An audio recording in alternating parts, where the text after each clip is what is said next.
Yes, guys, what's going on? This is Stretford Paddock. I'm with Stephen Howson. Manchester United have drawn 2-2 with Southampton. We were sat there rather next to each other. We could feel that one coming almost, innit? Yeah. The draw, absolute sucker punch, because we did the hard work. We conceded from a stupid goal, from an individual mistake, and immediate response was fantastic. We opened them up, we carved them up, we created 3 or 4 chances, and we snatched 2 goals before half-time, and you're like, buzzing. One more off on the other side of half-time, start pulling the troops off, getting them ready for that midweek game, because I do think Ollie is probably going to, well, I did think, he might change it now, but I did think he was going to try and push through with the same team now, after starting again tonight with it. But it wasn't to be, and unfortunately we knew Southampton were tricky, and they didn't do us with anything except the press. They pressed us really well, and fair play to them for that. That's why they have that high line, which we look to exploit, but they couple that with them pressing hard themselves, and you have to give and take in football, don't you? You never get it all your own way. You have to give something up to the opposition, and what Southampton choose to give up is a high line, so they have a very compact press at the other end, and that's how they forced the error with Pogba. But even towards the latter stage of the game, United took off all our ability to hold the ball with the players that we brought off. You know, we took off Pogba, we took off Bruno, even Greenwood.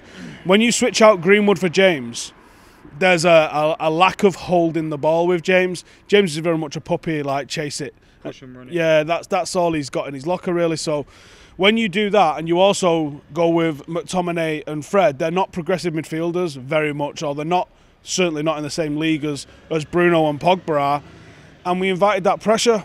But I don't think you can blame the gaffer for that. And I know some people are like, well, it was on the manager then because he made them substitutes. Yeah, he did.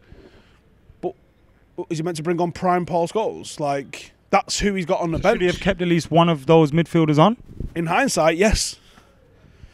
But at the time, we was all like, whew, it's a ballsy call. When he brought them both off, I didn't disagree, to be honest. I thought Pogba didn't have the best of games. I thought he might be wrapping him in cotton wool. Yeah. The Bruno one was more surprising, but even then I thought he hasn't had a great game today. No, he wasn't great, and that's Bruno. You're gonna get right. It's not really happened yet with us, but you're gonna get mega frustrating games with Bruno. Has he just bought plus twice? No, a different guy, I think.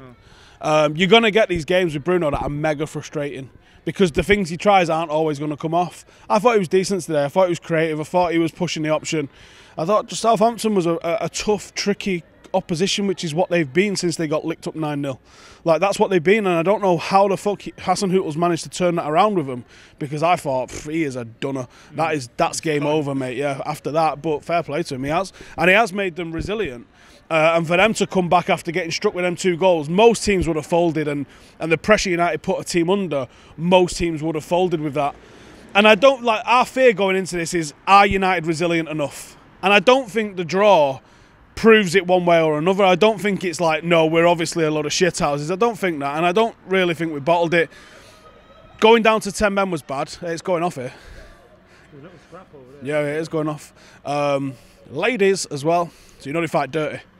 Anyway, do you want us to commentate that, or should we carry on? So I thought the 10 men thing did us, because I think Brandon probably would have been picking somebody up at a corner, and it's just a shit mistake, innit? Just deal with a corner and win 3 points. I kind of feel like if Brandon was on the pitch, Lindelof is in the 6-yard box and he's on the post, because Lindelof was kind of half on the post, wasn't he? And that's normally a fullback's job to do. Well, we don't really see people on the post that much no more. It's a weird phenomenon, because people are trying to play for the offside, Joe, for the second ball in. I don't really agree with it, mate. I think you should always have somebody on the post, at least one of the posts, because it makes the net smaller, which makes you fucking target harder. The whole idea is not to concede. I think if you looked at the stats for how often you can catch someone offside, with VAR maybe that's different. But you know, I don't agree. I would have liked to have seen us go for it a little bit more with that. And oh man, I'm just fucking annoyed. It's a bit of a. It's like you can't be angry. We're still fucking. You can't be really sad because it's still. But we are still fucking fifth Chester United. Still fucking fifth as fuck, mate. Yeah. Any positives today? I thought Rashford and Marshall looked really good. Yeah, they broke a record, didn't they? The most successful pair ever. In link-ups and goals and assists and that kind of thing. And they should have had another one, the one Marcus put in for himself, that Tony reversed for him. Should have buried that. Again, to be fair, the pair of them had the opportunities to be able to win the game for us, and are we ruining that? Are we ruining the individual mistake from Pogba? Are we reviewing the head injury with Brandon? Are we ruining the substitutes? It's all of them, mate. Do you think sometimes your luck just runs out a little bit, and the fact that actually we got out of here with a draw today isn't that bad? Or am I trying to be too positive? Probably trying to be too positive. I think it was in our hands to win that game, and we should have won that game, and we should be disappointed that we didn't win that game. I'm more disappointed that, again, the opportunity to take a top 4 fucking space has not been taken. Is it every time Chelsea play before us we can't capitalise? Possibly, yeah. It feels like it. Feels like it. I don't know if it's actually accurate or not, but it feels like it. And it's fucking frustrating. Now you've got to go to another potentially tricky team in Crystal Palace, because they can cause upsets. And then, fuck knows, isn't it, after that? You've got West Ham on the other side, and you've got Leicester on the last game of the season. We might be all right by then, because the other two, Leicester and Chelsea, have got real tricky games that we've not got. We've got, on paper at least, more straightforward running. But Southampton at home was a straightforward 3 points, and we didn't get 3 points. See, I didn't think this was a straightforward 3. I was always a little bit concerned, but then I don't know if that's because we've been once bitten, twice shy and all that. Anyway, man of the match? I think it was Tony Marshall. Quite clear. I don't want to look at positives too much when we just dropped points, but the improvement we've seen from Rashford and Marshall is definitely one of the highlights of this season for me. Yeah, and it was nice to see Marcus score an open play goal. He fucking twatted it as well. It was a right finish. And there was some other pleasing things as well. I thought that tackle from Mason Greenwood shouldn't go missed. Actually, I can't believe we haven't spoken about this. Should Romeo have been sent off? Absolutely. So has that cost us? You can't say, can you? I mean, ultimately maybe, but you don't know how much they'd have sat back and changed their game plan, and would that have played into our hands less? It's hard to say, but it was probably a decision. Again, it's one of them, innit? Should he have gone? Probably. Should Marcus have scored? Probably. Should Tony have scored? Probably. Ward-Prowse could have went as well. Should fucking Pogba have done the most basic thing and checked his fucking shoulder receiving it? That's the most...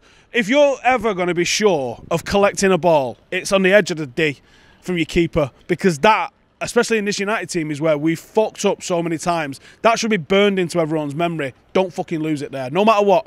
Even if you just have to fucking hoy it out for a goal kick, do not fucking lose the ball there, because if you do, that's what happens. Are we still going to get the top 4? I'm less sure than I was 2 hours ago, but yeah, I think we will. Lovely.